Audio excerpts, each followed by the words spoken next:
안녕하십니까. 김도훈 평가사입니다. 오늘은 농지연금에 대해서 설명드리도록 하겠습니다. 농지연금과 관련돼서 설명들이 지금은 엄청 많이 있어서 충분히 아시는 분도 계실 거라고 생각합니다. 저는 이거 한 10년 전부터 농지연금 계속 주장하고 있었는데, 뭐 제가 유튜버가 아니라 10년 전부터 뭐 주장했다라는 거를 뭐 증명해 드릴 수는 없는데, 어쨌든 10년 전부터 이 농지연금의 흐름을 계속 꿰고 있었습니다. 자, 농지연금 보시면요. 이제 그 농지은행 농지연금 센터 들어가시면 돼요. 나머지 뭐 카페 이런 게 아니라 아예 공공 사이트가 있으니까 여기 들어가셔서 확인해 보시면 이렇게 농지연금에 대한 설명들이 쭉 있습니다.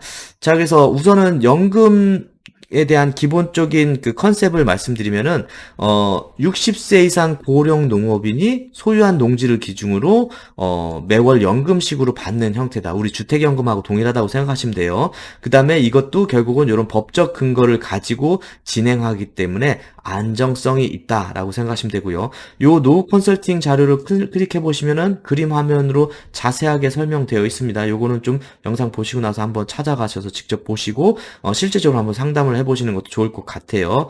자, 그래서 이제 저는 이 흐름을 보고 안다고 했잖아요. 이게 예전엔 여러분 65세 이상이었어요. 65세 이상이었는데 60세로 나이가 떨어졌습니다. 즉, 우리가 국민연금 고갈 이런 얘기 나오잖아요. 그래서 못 받을 수도 있다. 뭐 이런 얘기도 나옵니다. 근데 농지연금은 이게 농지연금이 고갈이 이루어진다고 하면은 65세 있던 거를 60세로 낮출까요? 70세로 올리겠죠. 그래서 지금 현재 기준으로 농지연금은 국민연금보다 재정적인 거가 제가 여기에 농지연금 담당자가 아니라서 명확하게 확답은 못 드리겠지만 안정적인 개념이다라고 좀 예측할 수 있을 것 같습니다. 자, 그래서 농지연금은 60세부터 획기적으로 받을 수 있게 해놨고요.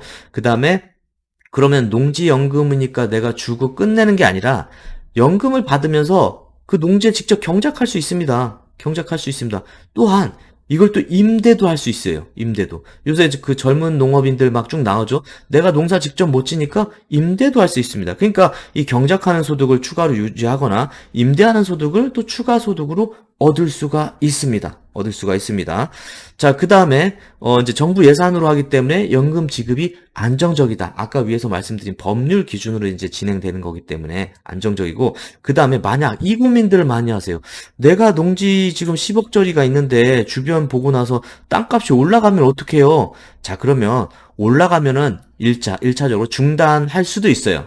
내가 만약 10억짜리 땅이 100억으로 올라갔다. 그럼 그냥 10억짜리 땅 갖고 있으면 안 돼. 그거 그냥 가만히 놔두면 안 돼. 100억짜리 갖다가 뭔가 다른 걸 해야 되겠죠. 그러면은 농지연금을 중단하고 지금까지 받은 거를 납부하고 다시 이제 농지연금을 이거 담보 개념인 거니까 해지하고 나오면 됩니다. 그러고 나서 내가 그 100억짜리 땅을 이리저리 내가 따로 활용하면 되는 거고요. 자, 그래서 그 다음에 나중에 돌아가셨을 때 뭐 그런 100억짜리 극단적인 게 아니라 한 10억짜리 내가 10억 정도 농지연금으로 받았어요. 아니면 극단적인 상황에서 내가 농지연금을 가입하고 한 1억 정도 받다가 내가 죽었습니다. 돌아가셨습니다. 그러고 나서 나 1억밖에 안 받았는데 나머지 농지연금 농지 자체가 그 귀속되면은 너무 억울하잖아요. 그러면은 그때 처분하고 상환할 금액이 있다. 이 농지가 한 15억 정도 가치가 있다. 그러면은 연금에서 1억밖에 지급된 게 아니다라고 하면 나머지 금액을 상속인에게 돌려주는 제도입니다. 그래서 농지가 비싸질 거다라고 예상이 되면 절대 안 된다라는 개념은 아니다. 그 다음에 만약 내가 실질적으로 오래 사셔갖고 한 10억 이상의 농지연금을 받았다. 근데 나중에 농지연금 이제 돌아가셔서 농지연금 채권 회수하려 했더니 처분하려 했더니 8억밖에 안 됐다. 그러면은 그걸 상속인들한테 부과하면 안 되겠죠. 그래서 부족하더라도 더 이상 청구하지 않는다라는 그런 장점이 있습니다. 그래서 남으면 주고 부족하도 청구하지 않는다. 그 다음에 또 가지 제가 이제 이게 10년의 역사를 다 알고 있다라고 말씀드린 것처럼 이게 예전에는 재산세도 부과가 됐었어요. 근데 하도 농지연금 가입자가 안 되다 보니까 옵션을 한 개씩 계속 넣어준 거예요. 이 재산세 감면도 농지연금 6억까지는 재산세 감면이 이루어집니다. 그래서 이러한 패키지로 좀 여러 농지연금을 확장하려고 하는 부분이 있다라고 이해하시면 될 것 같습니다. 자, 그 다음에 가입 연령 아까 말씀드린 대로 예전에 65세에서 60세로 떨어졌습니다. 그 다음에 그러면은 60 내가 지금 요새 은퇴가 60세, 65세 뭐 이렇게 되니까 어찌 보면 60세 은퇴라고 하면은 이 농지연금의 전략은 50세 중반부터 내가 은퇴하고 무언가를 할 거를 명확하게 하신 분이 아니라고 하면은 본인이 이제 농지연금으로 대상이 될 땅을 찾거나 아니면 사모님이 배우자분께서 특별한 직업이 없으면 이건 농업인이 돼야 되니까 농업인이 돼서 이런 걸 영농 경력을 갖춰야 되니까 그런 식으로 하는 방법도 고민해 보실 방법도 있다라고 설명드릴 수 있을 것 같아요. 어쨌든 실질적으로 영농 경력 5년을 맞춰야 됩니다. 농사 평생 안 해봤는데요. 아무 걱정 없습니다. 상관없습니다. 지역에 가보면 제가 뒤에 설명드리겠지만 농사 짓도록 해주는 도와주는 센터들이 공공센터들이 엄청 많아요. 내가 이 땅을 농사 짓고 싶다라고 하면은 여기에는 어떤 작물을 심어야 되고 기계는 어떤 거 기계 사야 돼 기계 임대해 줍니다. 그래서 그런 걸 다 지원해 주니까 물론 그러면 동네 분들하고 협력하면서 도와주는 것도 있지만 동네 분이 안 되면 그렇게 공공센터들이 있어요. 농업기술 뭐 이런 지원 다련 뭐 임대 센터들이 있기 때문에 그런 데 가서 상담해 보면 거기서 무엇을 농사를 지을지 충분히 거기서 가이드를 해주고 도와드립니다.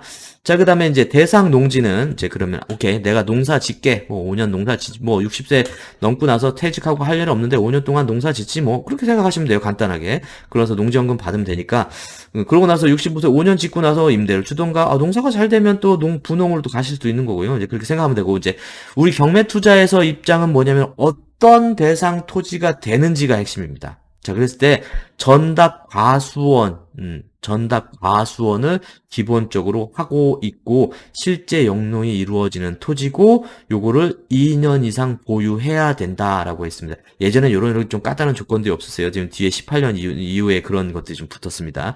자, 그다음에 상속받은 것도 어쨌든 요게 포함되고 자, 근데 저는 상속받은 농지, 상속받으신 분이 농지연금으로 하실 분이 많지 않을 거라고 좀 예상이 되고요. 상속받자마자 내가 10억을 상속받았는데 라는 생각이 드실 테니까 그거를 갖다가 농지연금으로 뭐 하실 수도 있겠지만 요 이제 농지연금으로 하는 케이스를 생각하면 너무 비싼 거 아니야? 생각 드실 수도 있어요. 자, 그다음에 이런 설정되지 아니한 거 뭐를 기본으로 해야 되겠죠. 설정되면 안 되니까. 그다음에 요런 것들이 목적이 안 된 거. 그다음에 적합하지 않은 토지. 요거는 이제 실질적으로, 요것도 지역별로 나눠져 있거든요. 여기에 상담을 받으시면서 이 농지가 가능하냐, 안 가능하냐, 이렇게 판단해 보시면 돼요. 근데 우리가 정형화된 농지들 있잖아요. 딱딱딱 획지 정리된 그런 농지들은 대부분 된다라고 생각하시면 돼요. 그 다음에 뭐 이게 계획관리 지역이나 뭐 도시 지역이나 뭐 이렇게 자연녹지 지역이나 해서 도시화가 될 것 같은 지역들은 그런 데들은 좀 잘 안 됩니다.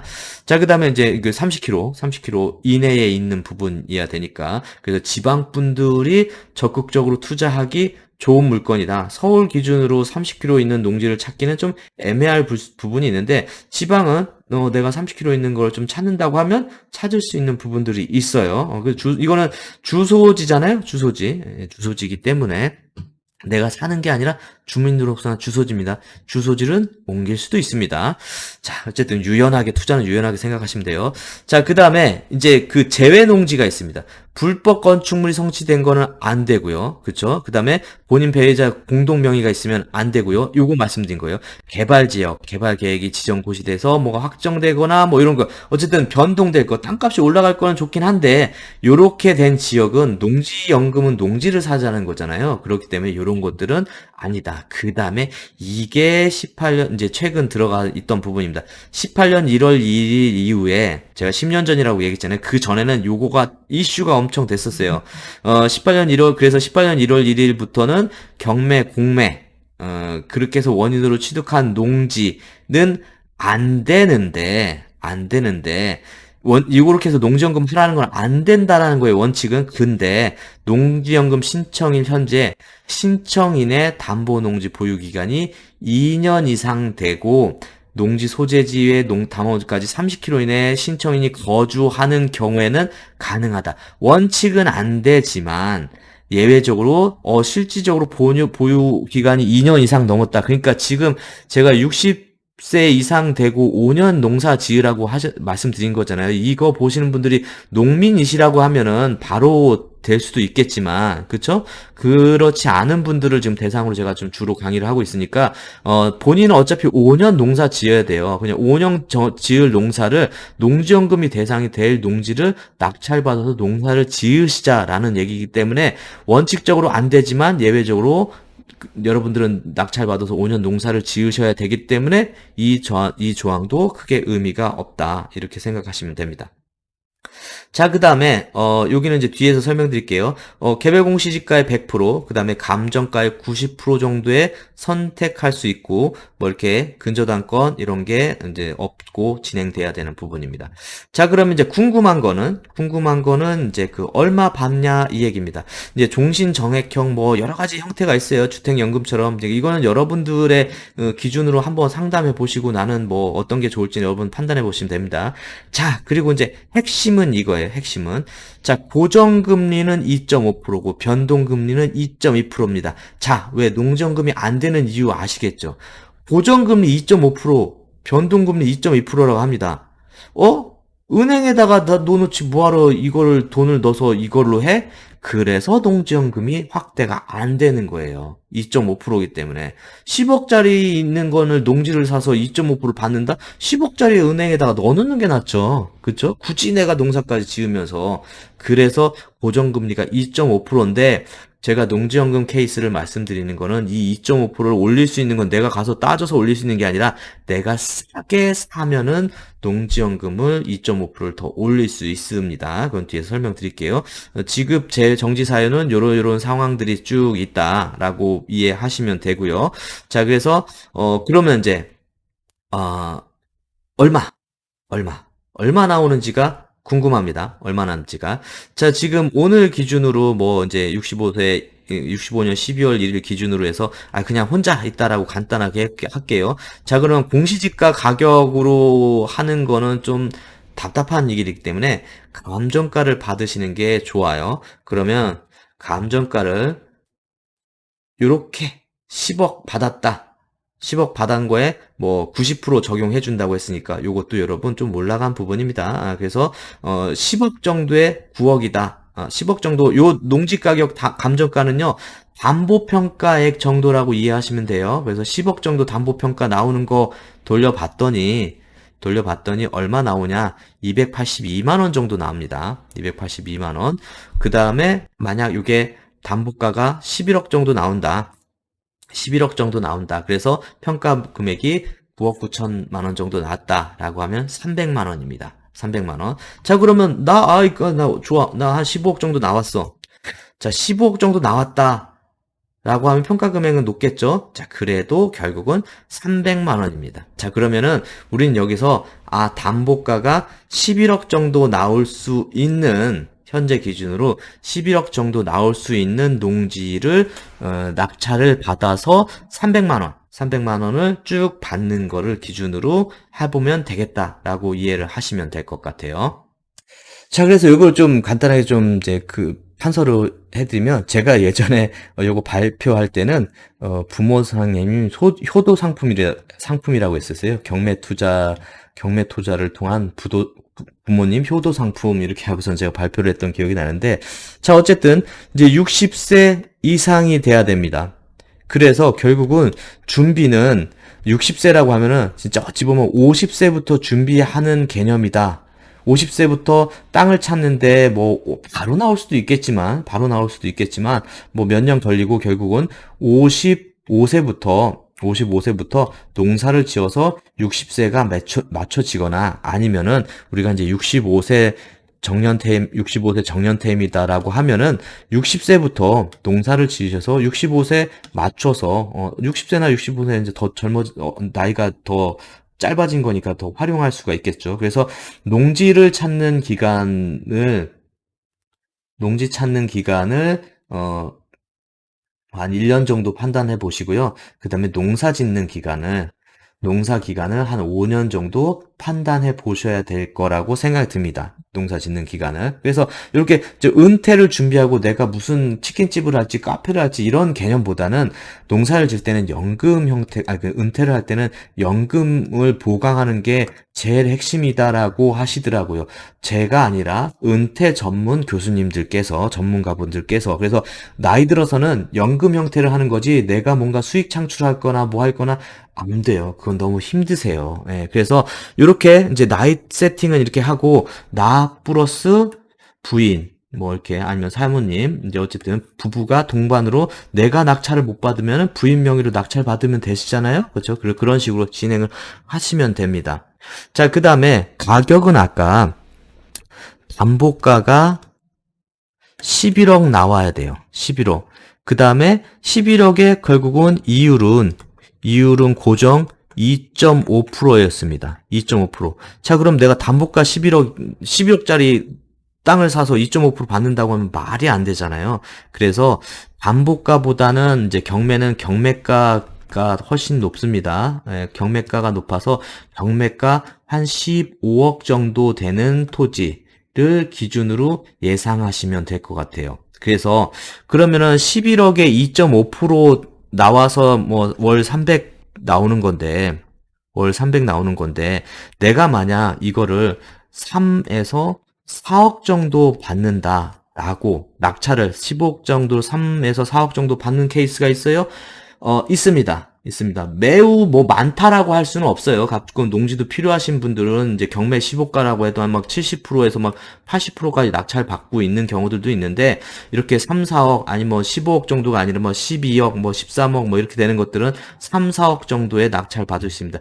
제가 말씀드리는 이 전략은 11억을 가지고 2.5%를 만들자는 게 아니라 3억에서 4억을 가지고 2.5%의 기준으로 300만 원을 만들자라는 거예요. 11억에서 300만 원을 만들자가 아니라. 자, 그래서 여기서 간단하게 설명드리면 여러분, 내가 4억에 낙찰받아서 월 300 받는다고 하면요. 계산기 때려보세요. 곱하기 12 뭐 이렇게 하면은 9% 수익률이에요. 9% 수익률. 자, 물론 주식 투자하시거나 뭐 코인 하시거나 이런 분들 뭐 불수익률은 말도 안 돼. 할 수도 있지만 부동산에서 9% 수익률로 돌아가실 때까지 안정적으로 할 수 있는 상품 많지 않습니다. 다음 시간에 주택연금도 소개시켜 드리겠지만, 자, 그 다음에 부동산은 관리가 필요합니다. 부동산은 관리가 필요한데, 이것 때문에 너무 스트레스를 받는데, 농지연금은 내가 이렇고 5년 농사 짓는 거 힘들겠죠? 60세 은퇴하시고 또 5년 또 내가 농사 져야 되는데, 5년 시간은 금방 가요. 근데, 그러고 나서 내가 3억, 4억 은퇴자금 갖다가 농지연금하고 9% 해서 300만 원 나온다. 이거 그냥 뭐 이렇게 무시하고 포기할 거는 아니라고 생각이 듭니다. 그다음에 300만 원 플러스 알파 있잖아요. 아까 농지를 뭐 빌려주거나 그건 뭐 지대는 높지 않아요. 예, 그렇긴 한데 뭐 어쨌든 300만 원 정도 나오는 프로젝트는 나쁜 프로젝트는 아니라고 생각이 듭니다. 자, 그래서 전략을 짠다고 하면 이거는 이제 지방 분들한테 더 우월한 겁니다. 내가 주소지 기준으로 30km에 있는 전, 답, 과수원 이것들에 대한 경매를 계속 관찰하셔야 되고요. 그러면 경매가가 결국은 한 15억 정도, 15억 경매가면은 담보가 11억 정도는 충분히 나올 것 같아요. 근데 이것도 조금 물음표일 수 있어요. 왜냐면 전답 과수원도 너무나 형태가 다양해요. 자, 뭐냐면요. 답 같은 경우 여러분 이런 데 있죠. 이제 이렇게 갖고서는 획지 정리돼서 뭐 이렇게 농로 있고 이렇게 쭉쭉쭉쭉 해서 이제 농지 막 있는 이제 획지 정리된 답들 있잖아요. 여긴 거의 아파트 같은 경우예요. 아파트 같은 거래처럼 이 가격이나 이거 다 똑같아요. 그래서 이런 여기는 경매가나 담보가나 차이가 별반 없어요. 진짜 실질적으로 여기는 한 15억이면 담보가 한 13억 정도 나오는 경우도 있고 막 이렇게 우수합니다. 근데 뭐 전 같은 경우 막 이런 지역에 막 이렇게 뭐 어수선한 지역에 전이 있다. 그러면 이거 경매가 15억 나왔는데 담보가 15억 물음표 될 수 있어요. 뭐 이 과수원도 그렇고. 왜냐면은 이거는 개별 특성들이 너무 다양해요. 그렇기 때문에 이 토지 뭐 이렇게 해서 미리 담보가가 11억 나오는지를 좀 컨설팅을 받고 들어가셔야지, 이런 것들은 별로 뭐 필요 없습니다. 그냥 왜냐면 다 아파트처럼 가격이 다 똑같은 거니까 나머지 개별적인 비교가 없어요. 근데 이런 것들은 개별적으로, 이거 담보가가 안 나올 수도 있으니까 15억이라고 해도 담보가가 10억 뭐 9억 나올 수도 있고 막 그런 거거든요. 자, 그래서 요런 식으로 이제 그 애매한 부분들은 좀 컨설팅을 받아서 진행하시는 게 훨씬 유리하다. 내가 15억짜리 한 4억 정도의 낙찰 받았어요. 그래서 농지연금에 넣으려고 했더니 담보가가 뭐 8억밖에 안 나온대요. 뭐 이런 경우도 충분히 있습니다. 예, 예. 그렇기 때문에 그러면 이제 계산이 틀려지죠. 뭐 이렇다고 해도 나쁜 건 아니지만, 그렇죠. 제가 생각하는 9% 수익률은 8억 4억 들이고 11억이 나와야 되지 이제 9% 수익률인 거니까요. 그러면 수익률이 떨어지긴 해서 나쁜 건 수익률이 떨어지지만 나쁘다고 실패했다고 할 수는 없지만, 어쨌든 사전에 이렇게 이런 것들은 뭐 아까 말씀드린 대로 누가 보나 가격 여기 15억이다라고 하면 다 15억 개념으로 들어가요. 경매가는 일반적으로 낙찰을 생각하기 때문에 높게 좀 시가가 구간이 있다고 하면 시가 구간에서 제일 높은 거를 판단하는 거고요. 담보가는 시가 구간에서 제일 낮은 부분을 판단하기 때문에 15억 있다고 하더라도 15억에서 이 구간 자체가 이렇게 구획 정리된 때는 폭이 되게 좁아요. 근데 이렇게 막 개별성이 다양한 데는 이 폭 자체가 대단히 넓게 형성되어 있기 때문에 감정할 때 담보가 선정할 때 좀 차이가 있을 수 있습니다. 그래서 그 부분만을 좀 여러분들이 고민하셔서 경매가 15억 정도 있는 낙찰물을 내 근방에, 그 다음에 이것도 있어요. 고향집이 있는데 고향집 근처로 주소 옮기시면 되잖아요. 그쵸. 주소 옮기시면 됩니다. 예, 예. 그래서 뭐 주소지 옮기는 거 크게 어렵지 않으니까요. 그래서 물건이 있다 그럼 주소지 옮겨갖고 좀 그쪽에서 또 낙찰 받으셔도 되는 거니까요. 그래서 투자했어서 너무 너무 이렇게 이렇게 딱 고정하고 생각하지 마시고 좀 유동적으로 좀 생각해 보시면 좋을 것 같습니다. 자, 그래서 오늘은 이제 뭐 농지연금에 대한 거, 뭐 다른 영상도 많을 것 같아서 저도 뭐 중복되는 얘기도 있으실 것 같아서 요 정도까지만 해드리고요. 이제 경매 물건으로 어떻게 진행되는지를 한번 계속 설명을 드리도록 하겠습니다. 자, 그래서 오늘 특강은 이렇게 마치도록 하겠습니다. 감사합니다.